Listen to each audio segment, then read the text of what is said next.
শোনো শিফু, উম, তোমার বয়সে অনেক পড়াশোনা করতাম। তাই নাকি? কিভাবে পড়াশোনা করতা শুনি? আমার কোনো বই ছিল না, গাছের পাতাতে লিখে লিখে পাতা ছিঁড়ে যেত। স্কুল ছিল মাত্র 599 কিলোমিটার দূরে। তাহলে যেতে যেতে কত সময় লাগতো? যেতে যেতে 2 দিন লেগে যেত। আর আসতে? আসতে 5 দিন লেগে যেত। কেন আসতে দেরি হতো কেন? কারণ আসার সময় পথে বড় নদী পড়তো, ওইটা সাঁতার কেটে কেটে আসতে হতো। কিন্তু তুমি তো সাঁতার জানো না।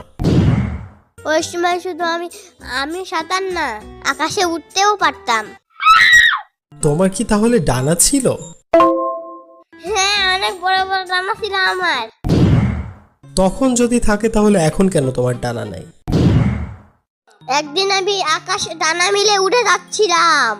আচ্ছা আচ্ছা, তারপর? পথের মধ্যে হঠাৎ পথের মধ্যে হঠাৎ একটা ডাকাত পাখির দল আমাকে ধরলো। আচ্ছা, তারপর? ধরে বললো, কাছে যা আসা সব দিয়ে যা, না হলে তোর ডানা কেটে ফেলবো। আচ্ছা, তারপরে তুমি কি বললা? আমি বললাম, আমার কাছে ভালোবাসা ছাড়া দেওয়ার মতো কিছুই নেই। তারপর? তারপর থেকে আমার ডানা নেই। এই কথা তো আমি আগে শুনি নাই। তুমি শুনবা কিভাবে? তুমি তো একটা কাণ্ড। কাণ্ড মানে আবার কি?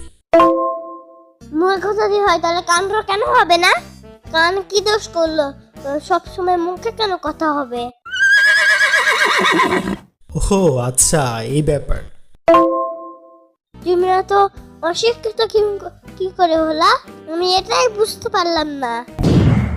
আমার বংশে তো সবাই শিক্ষিত, আর আমি তাদের লিডার।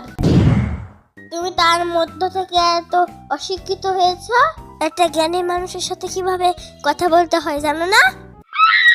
বাড়িতে গিয়ে তোমায় কিছু শেখাই না? অত ব্রো কোথাকার। আরে ওইটা অধব্র না, ওইটা অভদ্র হবে। আচ্ছা যাই হোক, তুমি এত জ্ঞানী ছিল আগে? আমি সেই সময় ঈশ্বর চন্দ্র বিদ্যা পুষ্কিছিলাম।